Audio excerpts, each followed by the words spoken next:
Hello YouTube, how's it going? This is DRH Elucidations here with another tutorial. This is going to be part 4 in our Xcode C++ Tic-Tac-Toe game tutorial series here. And in our last tutorial, we were able to make the whole game logic for the winner. We also made the game logic for being able to swap between the X or the O player marker, our marker, as well as being able to swap between the first and the second player as well. But today we're going to get into the exciting part of actually bringing all these functions that we've made thus far and culminating them into the game logic itself to actually start putting all of these functions here to work. So let's get started here. And yes, we will make our game function. So we're going to start off here. Call this void game void, as in it doesn't return a value, right? And you know the drill here. We open this up with the curly braces here. Alrighty, so now we're going to want to get a response from our user. So we're going to have the program actually print something. Um, and we're going to have it print, oops, let me add another colon there. It wasn't a semicolon this time, it was actually a colon. And what we're going to do here is we're going to go ahead and we're going to write out some text, print some text for the user here. So let's just write something like, uh, you know, for player one here, like, please select either an O or AX, right? And we'll go ahead and do that. And actually, let's add some white space here and add some white space there, just so it looks nice once it gets printed out. All right, and then let's have a variable here. All right, and we'll call this one player one marker, right? Bring it down. And then we're going to get input in from the user, obviously, so we're going to say cin, this time cin, right? And this time it's going to be, you guessed it, our player one marker variable. We're going to get that from our user here. Alrighty. Let's add some validation here, right? Because what we don't want somebody to put in rubbish into our code, into our program, basically. We don't want them, if we ask them for an O or an X, we don't want them to put in, a Q or a V, right? We want them to put in an O or an X. So let's add some validation here to our program. So we're going to do that with a while loop. So while player one marker, while it doesn't equal, while it does not equal O, right? And it does not equal X. We're going to want this little snippet of code to run, right? So while it's not no R and X, we're going to run this. All right, and we're going to tell our user the following here. So we're going to print this out, and we're going to say, hey, basically this is invalid, so it's an invalid value. So please select, again, either an O or an X, right? Again, white space, semicolon that. Good. And again, obviously we don't want this this loop to run forever, as is kind of the issues with that you can run into fairly easily with a while loop. Um, we're gonna give them an opportunity to obviously input that input the player marker again. This time, hopefully, a valid one is the hope, right? So we're gonna semicolon that. All right. And we're going to keep on keeping on here. Alrighty, so. Oh, you know what? I see why it's throwing us that error, actually. We have to tell it what is not being able to X there. There we go. Alright, fix that. Good. So now we can say current player equals 1. Write that down there. Okay. Current marker, again, is gonna make that equal to our player 1 marker. Right. And then we're gonna have it draw the board for us, so we'll run the draw board function, right? And that should do. We're gonna add int, like a variable here, an integer. That's gonna be the data type for this variable. We're gonna call it player1. A1, so player1. And let us continue on here with a for loop this time. So we're going to say for int, obviously, I start off with 0, of course, right? And, as long as I is less than 0 here, or rather, not less than 0, we want it to be, it already starts at 0, we want it to be less than 9. We're going to do I plus plus, we're going to increment that by 1.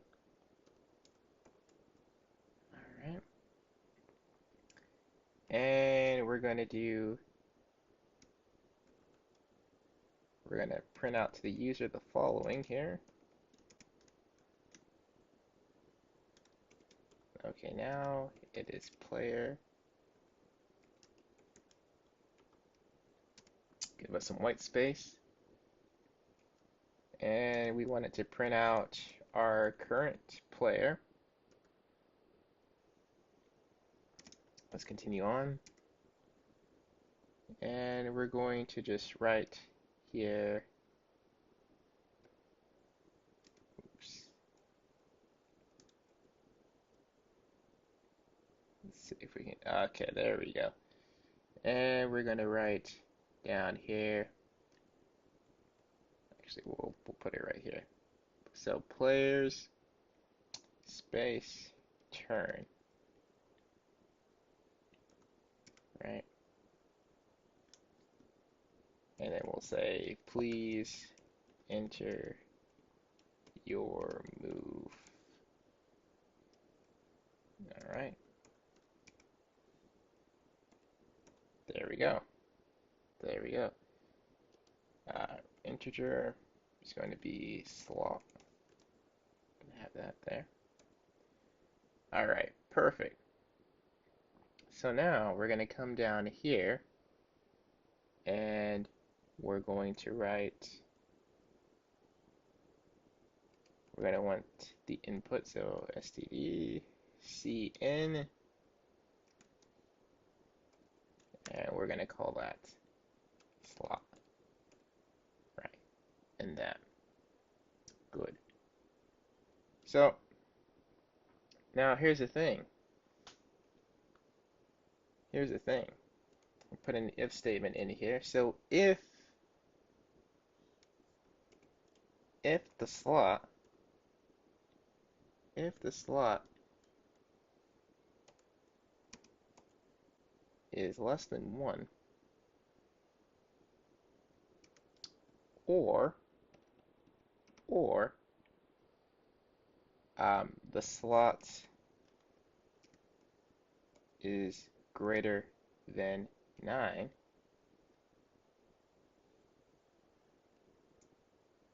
we're going to put this in. Come down here. And we're going to have the computer print out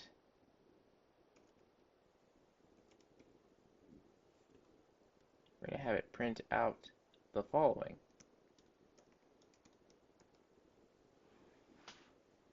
So basically, what we're going to be doing here with this if statement is, again, we're going to be using this here for validation.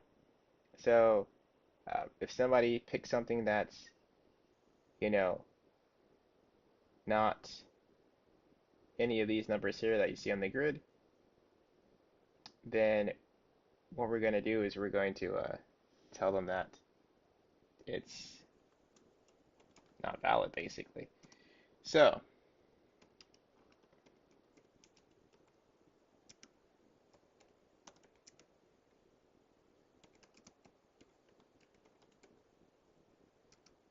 it's outside of the accepted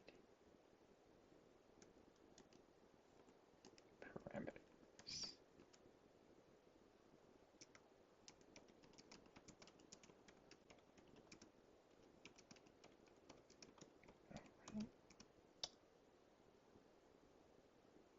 And it is invalid.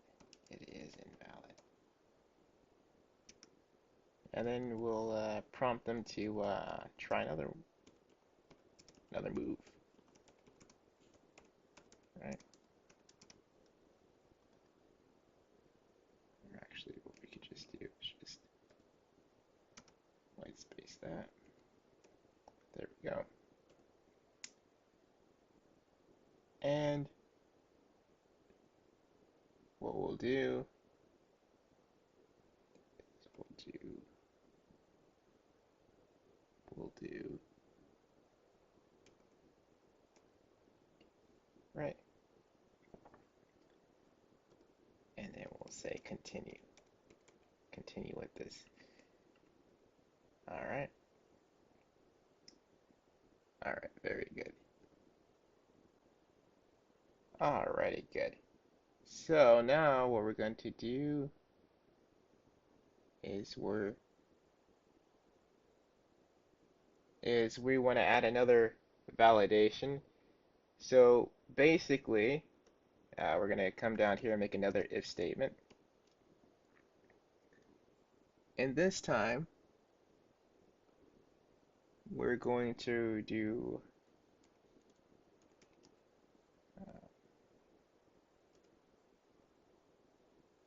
we're going to just write slots.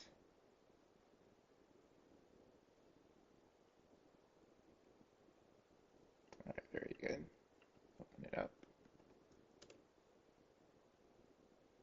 Alrighty. We're going to print this out. Very good. So, what we're doing here is we want to prevent somebody from being able to place a marker where somebody else has already placed a marker. So let's use the example of a 5 here. If I place an X or an O here, I don't want somebody on the other who's, let's say I'm player 1, I don't want player 2 to be able to override what I place, my marker placement on number 5. So here's what we're going to do. If something like that happens, this is what the program's going to do. It's going to say that it's an invalid move. It's an invalid move.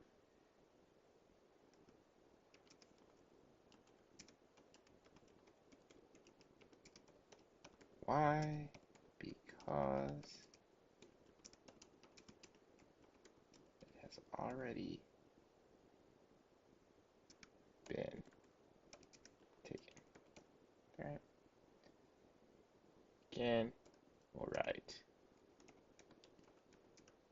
please try another move. Another move. Right. Very good. And of course, we'll do the make sure this loop continues. Oops, not capital, lowercase. There we go. Very good. All right. So now we have some validation there. So we're gonna get out of this if statement here. And you know what? We could actually let's just, there we go, just to give us some room here so that way we can keep everything organized. Alrighty. So then we're going to draw board here, call the draw board function. Oops, there we go. Can't forget that semicolon there. I suppose you could, but it wouldn't bode well for you. So player one, and you know, it's going to be equal to our winner function there. So that's what we'll do here. So now let's program the logic for if player one wins. So if we'll make an if statement here. So let's do if, and we'll do player one. If that's equal, if that is indeed the player that we have assigned to player one essentially, then what we'll do is we'll write the following code out. Let's scroll down here, and we'll do cout.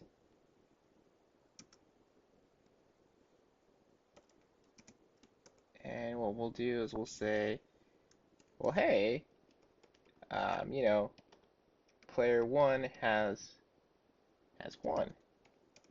How brilliant! That's fantastic, right? And, you know, we could just leave it at that, but you know, let's give them some praise. Let's keep everything nice and positive here. So let's say, who knows, like, please continue to keep up the absolutely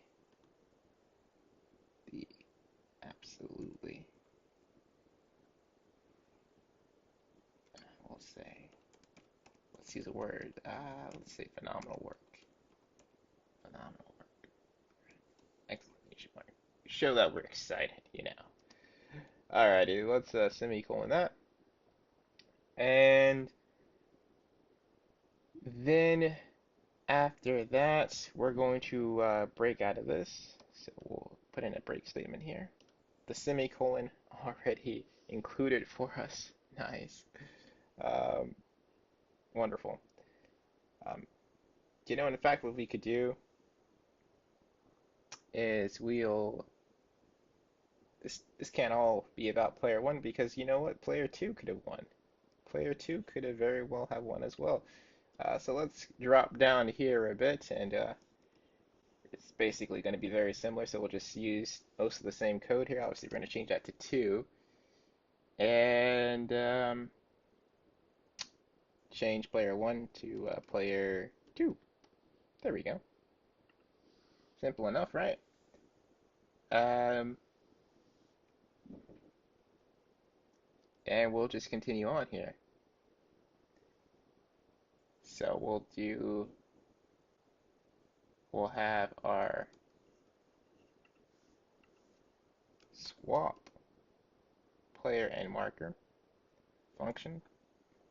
Go ahead and run that. And you know what?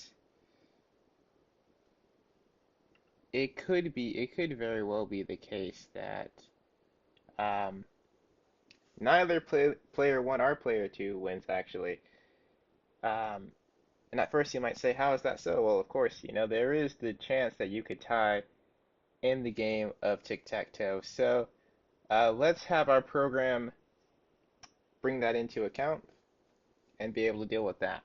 So for it to be able to take that into account rather. So, you know,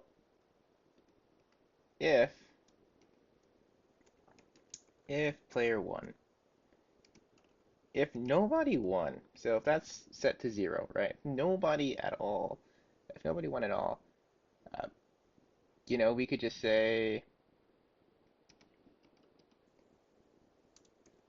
and we could write out, well, hey, well, hey, something like, uh, you know, as if player one, it appears as if player one, as well as player two, have tied. They've tied. Wow. What a turn of events. They've tied. So, um, let's give them both some praise since they were both uh, very evenly matched players and they gave it their all and they tied. Let's go ahead and give them some commendation here. So, how about something like, yeah, how about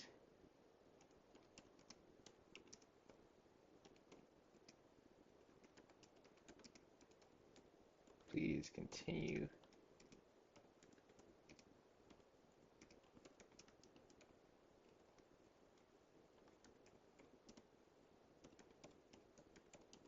Yeah, let's have